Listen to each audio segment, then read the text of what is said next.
এই মুহূর্তে যারা শুনছেন এবং ভবিষ্যতে শুনবেন, সবার প্রতি সালাম ও শুভেচ্ছা রেখে শুরু করলাম। আজকে বলার বিষয়বস্তুটা হচ্ছে আগস্ট। 54 বছরের ইতিহাসে আগস্ট মাস সবসময় বাংলাদেশ এবং বাংলাদেশের মানুষের জন্য একটি আলোচনার বিষয়বস্তু হয়ে দাঁড়ায়। আমরা সাধারণ মানুষ এবং সুবিধাবঞ্চিতদের তালিকা থেকে যদি মূল্যায়ন করি, তাহলে আমরা দেখব ফ্যাসিস্ট কেন তৈরি হলো। ওই কিছুদিন আগে বলছিলাম, একটি সরকারি অফিসের একজন নির্বাহী প্রকৌশলী বললেন যে ইউনিভার্সিটি লেভেলে একজন ছাত্র একটা মিল যদি না খায় তাহলে 11 টাকা 50 পয়সা ফেরত দিয়েছিল। ইউনিভার্সিটি লেভেলে এসে এত ভালো ছিল, কিন্তু চাকরি জীবনে এসে সে হচ্ছে ফাইল থেকে ঘুষ খাওয়া শুরু করে। এখান থেকে আমরা কি শিখলাম? এবং মানুষ মাত্রই যখন সুযোগ পায় তখন সুযোগ নেয়, সুযোগ পেয়েও সুযোগ নেয় না, এর পরিমাণটা অনেক কম। ওই বায়োলজিক্যালি একটা ব্যাপার আছে, 10% মানুষ পৃথিবীতে আসবে, কোনো অন্যায়, কোনো আইন না থাকলেও অন্যায় করবে না, আর 10% মানুষ বায়োলজিক্যালি আসবে, গলা কাটার আইন থাকলেও অপরাধ করবে। তো আগস্ট এই নিয়ে যদি বলি, 54 বছরের ইতিহাসে জুলাই আগস্ট, বর্তমান যে আসছে আগস্ট, 1 বছর হতে যাচ্ছে, এর যে বেদনা, এর যে দুঃখ, এর যে কষ্ট, এর যে ইতিহাস, এই ইতিহাসটাকেই বর্তমান প্রজন্মকে এমনভাবে সংরক্ষণ করতে হবে, ধারণ করতে হবে, যেন পরবর্তী বাংলাদেশ, পরবর্তী প্রজন্ম যেন সঠিক ইতিহাসটা জানে। 52-এর ইতিহাসে যারা প্রাণ দিয়েছিলেন ভাষার জন্য, 52-এর ইতিহাসটাও পুরাপুরি একেবারে সত্য ঘটনাটা নিয়ে এখনো মন্তব্য আছে। কিছুদিন আগে ইউরোপিয়ান এক ভদ্রলোকের সাথে, বাংলাদেশি মানুষ, ইউরোপিয়ান নাগরিক, কথা হলো। উনি বললেন 52-এর সময় শুধু রফিক, জব্বার, বরকত ওনারাই মানে নিহত হননি, সাথে অনেক পথচারী এবং অনেক রিক্সাওয়ালা, গরিব মানুষ, তারাও নিহত হয়েছিলেন, কিন্তু তাদের নামটা ইতিহাসের পাতায় আসেনি। 71-এরও একই অবস্থা, কেউ বলে 30 লক্ষ, কেউ বলে 7 লক্ষ। মতান্তরে অনেক বিভ্রান্তকর পরিস্থিতিতে অ্যাকচুয়ালি ইতিহাস এখনো অমীমাংসিত। আমরা আধুনিক যুগে, আজকে মোবাইলের যুগে, ইন্টারনেটের যুগে, এত সিসিটিভির যুগে, এত লেটেস্ট যুগে এসেও যদি 24শে আগস্টের, 24শে জুলাইয়ের যে ঘটনাবলী, এগুলো যদি সঠিকভাবে সংরক্ষণ না করতে পারি, এখন যেরকম আমরা যে প্রজন্ম বর্তমানে পৃথিবীতে আছি, বাংলাদেশে আছি, বেঁচে আছি, বিভিন্ন জায়গায় ছড়িয়ে ছিটিয়ে বাঙালি আছে, তারা কিন্তু 52, 71 তথা বিভিন্ন সময়ের যে ইতিহাস বাংলাদেশে রয়েছে, এগুলোর ব্যাপারে কিন্তু আমরা মন্তব্য করি যে আমাদের পূর্বপুরুষরা, যারা সজাগ, সংশ্লিষ্ট, যারা জ্ঞানী গুণী শিক্ষিত, যারা সুবিধাভোগী অথবা সুবিধা পেয়েছেন, যারা সমাজের দায়িত্বশীল ব্যক্তি, তারা কিন্তু এই সঠিক ইতিহাসটা কেন লেখিনি, আমরা তাদেরকে আসলে অভিযোগ দিই। তাহলে আজকের যে জুলাই মাস শেষ, আগস্ট মাস শুরু আগামীকালকে থেকে। আজকে 31 তারিখ, কালকে আগস্টের 1 আগস্ট। এই যুগে এসে বাংলাদেশের বর্তমান মানুষের, সংশ্লিষ্টদের উচিত এবং করতেই হবে যে এই প্রেক্ষাপট এবং বর্তমান এবং যে বাস্তব পরিস্থিতিটা কি, যা সত্য, যেখানে কোনো ভুলের স্থান নেই, যেন এইটাকে নিয়ে পরবর্তী প্রজন্ম থেকে দালালের সৃষ্টি না হয়, এবং দালালরা, দেশীয় আন্তর্জাতিক দালালরা যেন রাজনীতি করতে না পারে। এই জন্যই আগস্ট 2025-কে আগস্ট 5, 2025 এর আগেই, আগস্ট 5, 2025-এর আগেই এই জুলাই আগস্টের 24শে জুলাই আগস্টের যে প্রেক্ষাপট, প্রত্যেকটা বস্তুনিষ্ঠ তথ্য অবশ্যই রাষ্ট্রের দায়িত্ব, বর্তমান সরকারের দায়িত্ব এটা রাষ্ট্রীয়ভাবে, সুলিখিতভাবে, সুনির্দিষ্টভাবে, নির্ভুলভাবে, পক্ষপাতিত্বহীনভাবে এটাকে সংরক্ষণ করা এবং একটা জাতীয় সনদে তৈরি করে এটাকে পরবর্তী প্রজন্মের জন্য যুগ যুগ ধরে সংরক্ষণ করা। এটা ইতিহাসটাকে যেন মানুষ সহজে পড়তে পারে, বুঝতে পারে, বিভিন্ন ভাষায় ট্রান্সলেট করে রাখা, যেন এরকম জুলাই আগস্ট বাংলার ইতিহাসে, আগামীর বাংলার ইতিহাসে আর না আসে। এই কলঙ্কময় অধ্যায়, এই যে ধর্ষণ, এত হত্যা, এত রক্ত, এগুলো আর ভালো লাগে না। এই সমস্ত কারণে বাংলাদেশে যেরকম ক্ষতিগ্রস্ত, বাংলাদেশ তথা বাংলাদেশের মানুষ সারা বিশ্বের মানুষের কাছে ক্ষতিগ্রস্ত। আমরা বলতে চাই, আমরা বহুবার বলেছি, বাংলাদেশ ছাত্র জনতা পার্টি বহুবার বলেছে যে মানুষকে মানবিক হতে হবে, মানবিক পরিবেশ, মানবিক পরিবার, মানবিক সমাজ, মানবিক রাষ্ট্র করতে হলে আসলে সঠিক ইতিহাস জানতে হবে। ইতিহাস বিভ্রান্তকর পরিস্থিতিতে থাকলেই আমরা ভুল তথ্য জ্ঞাপন করি, ভুল তথ্য অনুধাবন করি, ভুল তথ্য জানি, যার কারণে ভুল ইনফরমেশন মাথায় ঢোকে। দেখেন, বাংলাদেশের মতো একটা দেশে, পৃথিবীর অন্য অনেক দেশেই তথ্য মন্ত্রণালয় নাই, কিন্তু বাংলাদেশে একটা ছোট দেশ, এখানে একটা সংশ্লিষ্ট স্বাধীন একটা তথ্য মন্ত্রণালয় আছে। কিন্তু তথ্য মন্ত্রণালয়ের তথ্যগুলো যদি তারা সঠিকভাবে মানে পক্ষপাতিত্বহীনভাবে এটাকে ধারণ না করে, সংরক্ষণ না করে, তাহলে তো মহাবিপদ। এখন দেখতেছেন মুক্তিযোদ্ধার তালিকা থেকে অনেক মুক্তিযোদ্ধা ভুয়া বাদ পড়তেছে, কিন্তু তারা সুবিধা তো অনেক নিয়ে গেছে। সুতরাং বর্তমান সরকারের তথ্য মন্ত্রণালয়ে যারা আছেন তাদেরকে অনুরোধ করব, এই জুলাই আগস্টের স্মৃতিকে সুন্দরভাবে, নির্ভুলভাবে, পক্ষপাতিত্বহীনভাবে বর্তমান ও আগামীর প্রজন্মের জন্য ধরে রাখা। আগস্টের একটা বিশাল বিষয় আছে, আমরা যেটা একটু গবেষণা করে দেখলাম যে এই ফ্যাসিস্ট কেন তৈরি হয়। আপনারা জানেন 15ই আগস্টে গুলিস্তানে একটা বিশাল হামলা হয়েছিল। কারা করেছে, কে করেছে, এটার কতটুকু সত্য, কতটুকু মিথ্যা, এটা আপনারা সবই জানেন। তবে ঘটনা যে ঘটেছে সেটা তো দিনের মতো সত্য। এখানে অনেক মানুষজন মারা গিয়েছিল। বিগত প্রধানমন্ত্রী যিনি এখন অন্য দেশে আছেন, তিনারা তো আল্লাহ বাছাই রাখছে, তার সহকারীরা তো অর্ধেক, মানে কি ভয়াবহ বিধ্বস্ত ঘটনা, অর্ধেক শরীর নেয়, অর্ধেক হাত নেয়, আইবির রহমান বডি, অর্ধেক বডি নিয়ে। আসলে এটা ইতিহাসে এমন একটা ন্যাক্কারজনক ঘটনা, মানে কোনো সুস্থ মানুষ এই সিনারি দেখার পরে সে সুস্থ থাকতে পারে না। তো সাধারণ মানুষ হিসাবে আমরা যেটা মনে করি যে তখনকার সময়ে প্র্যাকটিক্যালি যেহেতু ফিল্ডে ওনারা ছিলেন, আওয়ামী লীগের বড় বড় নেতৃত্বরা, তারা দেখলেন যে এইভাবে বিভৎস অবস্থায় মানুষকে মারা হলো, যে সিরিজ বোমা দিয়ে একটার পর একটা, একটার পর একটা। কিন্তু রাষ্ট্র এবং সরকার, রাষ্ট্রের যে দায়িত্ব ছিল সঠিক অপরাধীদেরকে খুঁজে বের করে সঠিক বিচার করে এটাকে রাষ্ট্রীয় দায়িত্ব পালন করা, আমরা দেখলাম যে সেটা আসলে ওইভাবে হয়নি। বিদায় এই আগস্টে যারা ক্ষতিগ্রস্ত হয়েছিল তারা তখন হয়তোবা চিন্তা করেছে যে কদিন বাঁচি আর ক্ষমতা ছাড়বো না, এরকম 15ই আগস্টের মতো আর মরতে চাই না। এই যে ক্ষমতাটাকে ধরে রাখার যে একটা মগজে চিন্তা ভাবনা আসে, সম্ভবত এই কারণেই আসে।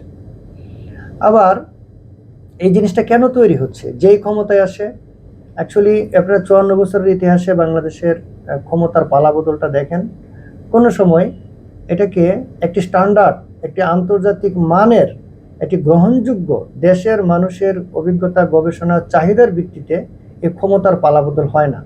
কেউ সেনা শাসনের মাধ্যমে জোর করে, হা না ভোটের মাধ্যমে মানুষের অধিকারকে হরণ করে, যারা কোনোভাবে একটা নির্বাচন দিয়েও আসে, 5 বছর পরে একটা তালবাহানা করে তত্ত্বাবধায়ক সরকার এই সেই দিয়ে এমন একটা পরিস্থিতি তৈরি করে যেখানে মানুষের, সাধারণ মানুষের ইচ্ছা, গবেষণা, মতামতের ভিত্তিতে এই রাষ্ট্র কোনোদিনই পরিচালিত হয়নি। এই যে আগস্ট আসতেছে, বর্তমান যিনি সরকার প্রধান আছেন, সরকার প্রধান সরকারে এসেই বলেছিলেন যে আমার ভুল ত্রুটিগুলো আপনারা ধরিয়ে দিবেন, আমরা আসলে রাষ্ট্র চালনায় আসলে অভিজ্ঞ নই। কিন্তু ওনার যে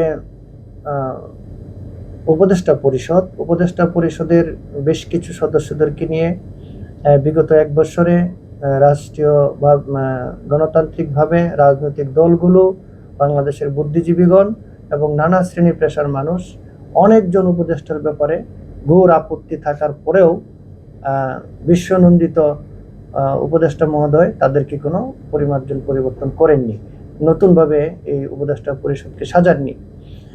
আবার দেখা যাচ্ছে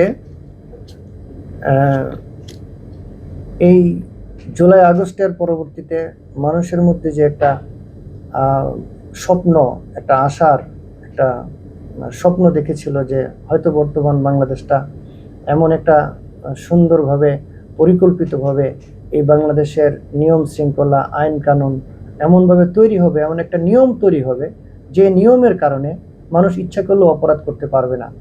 এই বাংলাদেশটা একটা সমৃদ্ধশীল, আত্মনির্ভরশীল এবং মর্যাদাশীল, মানবিক ও কল্যাণময় রাষ্ট্রে পরিণত করা সম্ভব, এই ভেবেই দলমত নির্বিশেষে জাতীয় গোষ্ঠী সকল নাগরিক এক্ষেত্রে অংশগ্রহণ করেছিল।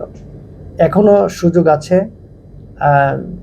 বাংলাদেশের যে বর্তমান পরিস্থিতি, তাতে বহুবার আমরা লিখেছি যে আপনার সংস্কারগুলো করেন, কোনো অসুবিধা নেই। আপনি দেখবেন যে আপনি হাসপাতালে থাকলেও কোনো একটা সমস্যা থাকলেও পুলিশ, ছোটোখাটো সমস্যা হলেও পুলিশ, বড় সমস্যা হলেও পুলিশ, অ্যাক্সিডেন্ট হলেও পুলিশ, জন্মে হাসপাতালের সমস্যা হলেও পুলিশ, আপনার মারা যাওয়ার পরেও পুলিশ, কবর থেকে উঠাইতেও পুলিশ। সব কিছুই যেহেতু পুলিশই নির্ভরশীল, এটাই স্বাভাবিক। আমরা মনে করব, আমরা বহুবার বলেছি যে এই জুলাই আগস্টের দাবি, এই জুলাই আগস্টের প্রাণ এবং যে মানুষের যে আকাঙ্ক্ষা, এই প্রাণের দাবি, জনগণের দাবি, সমষ্টিগত মানুষের দাবি, যারা বাংলাদেশকে ভালোবাসে, মায়ের মতো ভালোবাসে, তাদের দাবি যে পুলিশকে রাজনৈতিক সরকারের শতভাগ অধীনে না রেখে এটা অ্যাকচুয়ালি ভাগাভাগি করা যেতে পারে। আমরা বহুবার বলেছি বর্তমান সংবিধানের ৭৭ অনুচ্ছেদকে সংশোধনী করে ন্যায়পাল, একটা নির্দলীয় নিরপেক্ষ গ্রহণযোগ্য ব্যক্তিদের দ্বারা একটা ন্যায়পাল কমিটি করে বাংলাদেশ পুলিশ, দুর্নীতি দমন কমিশন, বিচার বিভাগ ও নির্বাচন কমিশন, এই 4টি সংস্থাকে রাষ্ট্র, সরকার এবং এই স্বাধীন কমিটি এর মধ্যে গোলটেবিল আলোচনায় এদেশের সাধারণ মানুষের অভিজ্ঞতা ও গবেষণার ভিত্তিতে প্রতি 3 মাস পর পর রাষ্ট্র কীভাবে চলবে, এদেশের মানুষ কীভাবে, সকল নাগরিক কীভাবে রাষ্ট্রীয় প্রশাসনিক ও রাষ্ট্রীয় সুবিধাগুলো ভোগ করতে পারবে, এই স্বাধীন কমিটি এই রাজনৈতিক দল এবং সরকার এবং রাষ্ট্রীয় সংস্থাগুলোর সাথে আলোচনা করে জনগণের মতের প্রতিফলন ঘটাবে। জুলাই আগস্টের দাবি, এটাকে আমরা শুনতেছি বিভিন্ন পত্রপত্রিকায় এবং মিডিয়ার বদলতে, মিডিয়ার কল্যাণে, যে জুলাই আগস্টের সনদ তৈরি হচ্ছে। বিভিন্ন সময় দেখতেছি যে বিভিন্ন রাজনৈতিক দল, এনসিপি সহ, বিএনপি সহ, জামাত এবং অনেকে অলরেডি বলে দিয়েছে, নিবন্ধিত অনেক রাজনৈতিক দল এর জন্য এই সনদে তারা সিগনেচার করবে না। তো প্রকৃতপক্ষে আমরা 54 বছরের ইতিহাসে যা দেখতেছি, যিনি ক্ষমতা যায় তারা জনগণের অভিজ্ঞতা, গবেষণার কথা, জনগণের মতামতের কথা বিলকুল ভুলে যায়। এই বর্তমান সরকারকেও আসলে আমরা তাই দেখতেছি। বর্তমান সরকারের যে বিতর্কিত বিষয়গুলো আপনারা জানেন, বহুর আশার, ভালোবাসার, এদেশের সুবিধা বঞ্চিতর সর্বোচ্চ শ্রেণীর ভালোবাসার সরকার বর্তমান সরকার প্রধান প্রকৃতপক্ষে। কেন বর্তমান সরকারের যে বিভিন্ন উপদেষ্টা মহোদয়গণ আছেন, তারা সবাই উচ্চশিক্ষিত, ডক্টরেট এবং প্রতিষ্ঠিত ব্যক্তি। জাতি তাদের কাছ থেকে যেরকম আশা করেছিল, আসলে সেই অনুপাতে জাতির আশার প্রতিফলন ঘটেনি। আমরা যদি পরিবেশ উপদেষ্টাকে বলতে চাই, ফেনীতে জুলাই আগস্ট পরবর্তীতে একটা ব্যাপক বন্যা হয়ে গেল। যেহেতু পার্শ্ববর্তী দেশের সাথে এখনো কূটনৈতিকভাবে, সাধারণ মানুষ হিসেবে আমরা যা মনে করি যে কূটনৈতিক সম্পর্কটা এখনো গবেষণা ও কল্যাণমূলক অবস্থানে নেই, একটা দূরত্ব তৈরি হয়েছে। এটা আলোকিত এবং এটা অস্বীকার করার কোনো সুযোগ নাই। আমরা ওনাকে বলেছিলাম বারবার, ওনার দপ্তরে পত্রও প্রেরণ করেছিলাম যে ফেনী বর্ডার থেকে উজান থেকে আসা যে নদীগুলো সমুদ্র পথে, এখানে খুব ফেনী নদীটা খুব বড় নয়, বাংলাদেশে যতটুকু সক্ষমতা আছে তা দিয়েই এই ফেনী নদীটাকে গভীর খনন করে নদী শাসন করার জন্য। নদী শাসন করলে কি হতো, এই এই এই নদীর পানিটা আবার ওই শুকনা মৌসুমে, আপনারা জানেন বিগত সরকার কিন্তু এই নদী থেকে ইন্ডিয়াকে পানি দিয়েছিল, এই বিষয়টা আপনারা জানেন। তো বর্তমান সরকারের উপদেষ্টাকে বারবার বলা হলেও যে নদীটাকে গভীর খনন করে নদী শাসন করেন, তাহলে বর্ষায় অতি বন্যার পানিগুলো সহজেই সমুদ্রে চলে যাবে এবং শুকনো মৌসুমে এই নদীর পানিটা আমরা আবার ব্যবহার করতে পারবো। এখানে মৎস্য এবং প্রাণী সম্পদ, জলবায়ু পরিবর্তন আসবে এবং ইন্ডিয়া আমাদের প্রতিবেশী দেশ এই নদীর পানিটা আবার তাদের প্রয়োজনে শীতকালে বাংলাদেশকে সুবিধা দিয়ে তারা এটা নিবে, ব্যবহার করবে পূর্বের ন্যায়।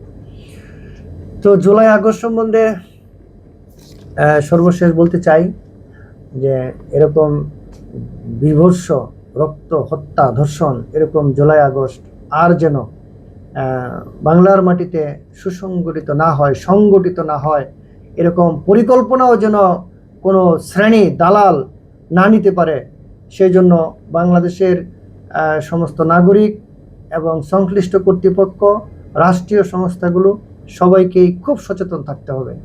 এরকম পরিস্থিতি যেন আর আগামীর বাংলার মানুষ যেন কোনো কারণে না পড়ে।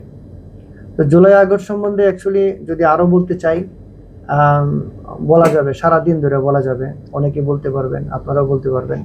সর্বোপরি আমাদের দাবি, যদি, কেননা যারা রাজনীতি করেন এ দেশের দেশকে নিয়ে রাজনীতি করেন, এটাই স্বাভাবিক, রাজনীতিবিদরাই দেশ চালাবে, এটাই স্বাভাবিক। আমরা মনে করি সমষ্টিগত মানুষের রাষ্ট্রীয় সুবিধা এবং রাষ্ট্রীয় প্রশাসন যেন সুন্দরভাবে কাজ করতে পারে, যেন ওই একটা নির্দলীয়, নিরপেক্ষ, গ্রহণযোগ্য ব্যক্তিদের দ্বারা ন্যায়পাল কমিটিকে সুসংগঠিত করে বর্তমান ও আগামীর বাংলাদেশকে একটি মানবিক, সমৃদ্ধশালী, কল্যাণময়ী ও গ্রহণযোগ্য একটি সুন্দর নিরাপদ রাষ্ট্রে পরিণত হয়। দেশ ও দেশের মানুষ যেন নিরাপত্তা থাকে এবং দেশ ও দেশের মানুষের অভিলাষ, আকাঙ্ক্ষা, ইচ্ছা, যুগের চাহিদা অনুসারে যেন রাষ্ট্র এবং সরকার এটাকে মূল্যায়ন করে, এই আশা ব্যক্ত করে আজকের মতো বিদায় নিচ্ছি। ধন্যবাদ। আসসালামু আলাইকুম। আল্লাহ হাফেজ।